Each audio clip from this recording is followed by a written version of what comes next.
কি শুনতে পাচ্ছ? আমি পাহাড় থেকে বলছি। কেউ কি শুনতে পাও? আমি পাহাড়ের কথা বলতাম। আমি এই পাহাড়ের নিপীড়িত জনগোষ্ঠীর কথা বলতাম।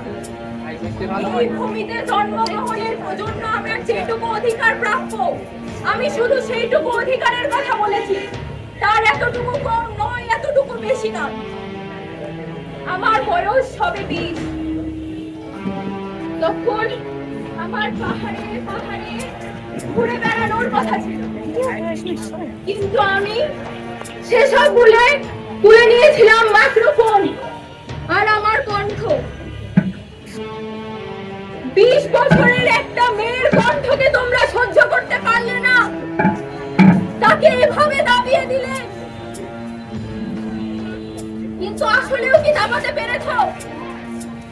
আজও এই পাহাড়ে আমি রহস্যময় হয়ে ঘুরে বেড়াচ্ছি।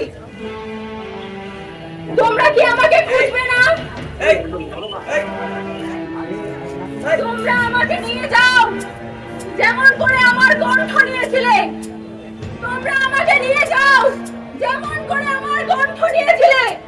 আমাকে নিয়ে যাও, যেমন করে আমার কণ্ঠ নিয়েছিলে। তোমরা আমাকে নিয়ে যাও, যেমন করে আমার কণ্ঠ নিয়েছিলে। আমি পড়াতে গেলাম।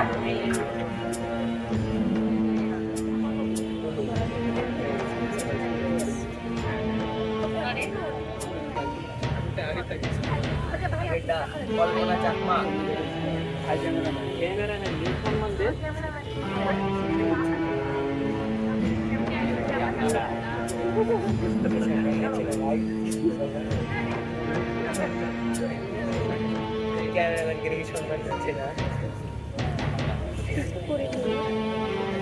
আমাকে চিনতে পেরেছেন সুশীল সমাজ, শ্রদ্ধেয় বাবা মা ভাই বোন?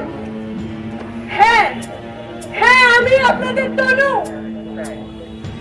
সেই তনু যে গত 8 বছর আগে মেঘের কোলে লুকিয়েছিলাম। যদিও বা আপনারা সেটাকে বলবেন মৃত্যু, কিন্তু না, আমি তো মেঘের দেশে গিয়েছিলাম। আপনারা শুনতে চান? আপনারা শুনতে চান সেদিনের সেই কথা, সেই কাহিনী, সেই রোমহর্ষক ঘটনার বর্ণনা? শুনেই বা কি করবেন বলুন? গত 8 বছরে তো আর কম জল খোলা হলো না। তবে এবার আমি নতুন করে আশার আলো দেখতে পাচ্ছি।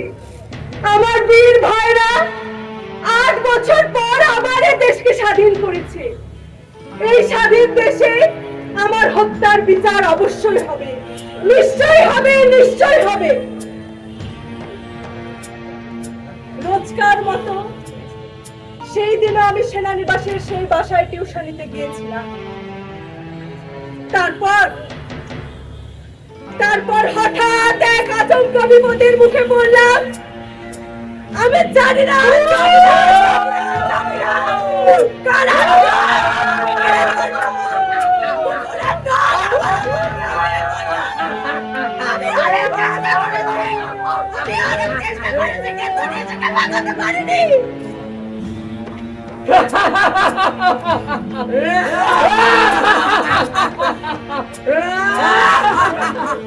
কুকুরের দল আমার উপরে ঝাঁপিয়ে পড়েছে। আমি অনেক চেষ্টা করেছি, কিন্তু নিজেকে বাঁচাতে পারিনি। সেই নরপশুরা আমাকে ছিলে চুবলে খেয়ে শেষ করে দিল। একে একে কয়েকজন আমার নিথর দেহ পড়ে আছে। কিছুই করতে পারিনি। আমি ভোগের এক সামান্য বস্তুতে পরিণত হয়েছি, কিন্তু তাতেও তাদের পরিকল্পনা নেই। আমার নিঃশ্বাসটুকু যে রয়ে গেছে, তাই আমাকে একেবারে মেরে ফেললো।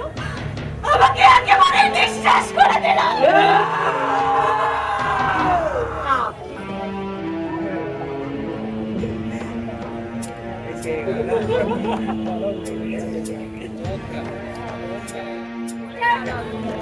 কাপড় বেড়ে খবর ওনাকে কিন্তু কাউকে রিলিজ করে দেওয়া হবে। আরে আমাদের মিষ্টি মেয়েটা নাকি আজকাল খেতে ওষুধ খাওয়ালে একদম দুষ্টুমি করছে না, তাই তো ডাক্তারবাবু তোমার জন্য একটা চকলেট এনেছে। কিন্তু এখন না, আগে ওষুধ খাবারটা শেষ হবে তারপর। আপনি একদম চিন্তা করবেন না, আপনার মেয়ে খুব তাড়াতাড়ি সুস্থ হয়ে যাবে। মাসিমা, কি হচ্ছে এটা কি বলুন তো? কতবার বলেছি আপনার রক্তে হাই সুগার, আপনি আবার মিষ্টি খাওয়ার জন্য জেদাজেদি করছেন তো? সুস্থ থাকতে হবে তো, তাই না? সিস্টার, এবারে রিপোর্টটা নিয়ে আসো তো। একদম ঠিক আছে, আপনি কালকেই রিলিজ পেয়ে যাবেন, কেমন? আবার আমার কি সিস্টার ওরা জমা নেবে না, আবার সেই রাত জাগা ডিউটি, আবার সেই নরকীয় যন্ত্রণা। আবার আমি আর পারছি না আমি আর। সেদিন রাতে শুরু হয়েছিল আমার উপরে এক নৃশংস অত্যাচার। জানোয়ারের মতো খুলে খুলে খেয়েছে ওরা আমায়। আমি চিৎকার করেছি, আমি পারিনি। ওরা চারিদিক থেকে আমায় এমন ভাবে টেনে ছেড়ার চেষ্টা করেছে যেন আমায় ছিঁড়ে দ্বিখণ্ডিত করে দিতে পারে। ওরা আমার পেলভিক গার্ডেন পর্যন্ত ভেঙে ফেলেছে। না, কি কষ্ট! আমার মাথায় এমন ভাবে আঘাত করেছে, আমার বেড়াই কার্বন চূর্ণ বিচূর্ণ হয়ে গেছে। আমার শ্বাসরোধ করে মারার চেষ্টা করেছে। আমার গলার হাড় পর্যন্ত ভেঙে টুকরা টুকরা হয়ে গেছিল। আমার চোখ দিয়ে সেদিন জল আসেনি, এসেছিল রক্ত। আমার চোখ ফেটে সেদিন রক্ত এসেছিল। তবে জানেন, সবচেয়ে বেশি কষ্ট পেয়েছি আর অবাক হয়েছে যখন দেখেছি ওই নরপিশাচদের দলে আমার প্রাণপ্রিয় বন্ধু, আমার এক নারী সহকর্মী। তুমি কি করে পারলে একটা মেয়ে হয়ে আর একটা মেয়ের সাথে এমন করতে? তুমি কি করে পারলে? বলো বলো, উত্তর দাও, বলো।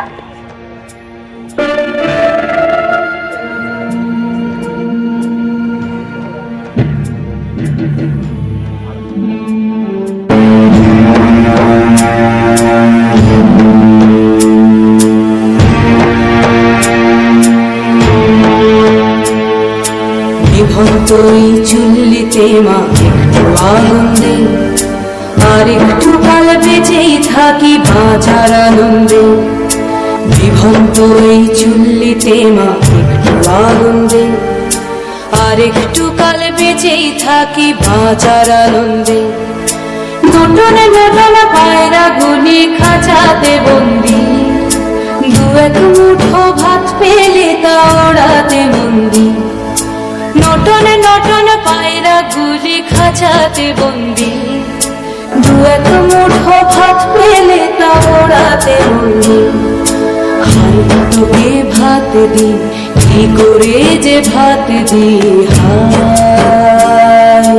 হাই তোকে ভাত দেব, কি দিয়ে যে ভাত দেব। নিভন্ত এই চুল্লি তবে একটু আগুন দে, হাড়ের শিরায় শিখার মাদন মরার আনন্দে। নিভন্ত এই চুল্লি তবে একটু আগুন দে, হাড়ের শিরায় শিখার মাদন মরার আনন্দে। দুই পারে দুই রুই কাতলার মারনি বন্দি, বাঁচার আশায় হাত হাতিয়ার মৃত্যুতে বন্দি। তোর কিনা জমকে কে সামলায়, ধার চক চকে থামা ওই দেখছো না হামলায়। আর যাসনে ও হামলায় যাসনে।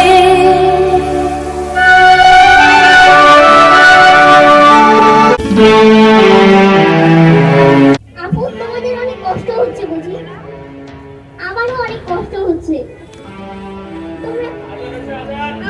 আমি ছোট্ট আসিফা ভাই, ওরা কেন আমার সঙ্গে এমন করলো? কারণ আমরা মেয়ে, তাই। আমরা কি মানুষ না? না, আমরা মেয়ে মানুষ, তাই। আমার জ্বর আসে গায়ে, আমি যতবার আসমান দেখি ততবার দেখি সাক্ষী হইয়া নিজের মরতে। দেখি বারবার আসে দেখি সব যে কাজ থাইকা কেমনে গলা সাইপা ধরা হয়, কেমনে বারবার আমারে প্রশ্ন করা হয়। আমার শরীর থেকে যখন রক্ত গড়ায় পড়ে আমি দেখি কেমনে জ্বর আসে আমার গায়ে, আমি দেখি কেমনে জ্বর আসে আমার গায়ে। আমার শরীর থেকে যখন রক্ত গড়ায় পড়ে আমি দেখি কেমনে জ্বর আসে আমার গায়ে, আমি দেখি কেমনে জ্বর আসে আমার গায়ে। আমি দেখি কেমনে জ্বর আসে আমার গায়ে, আমি দেখি কেমনে জ্বর আসে আমার গায়ে। নতুন সূর্য উঠেছে, আধা কেটে যাবে সেই প্রত্যাশায়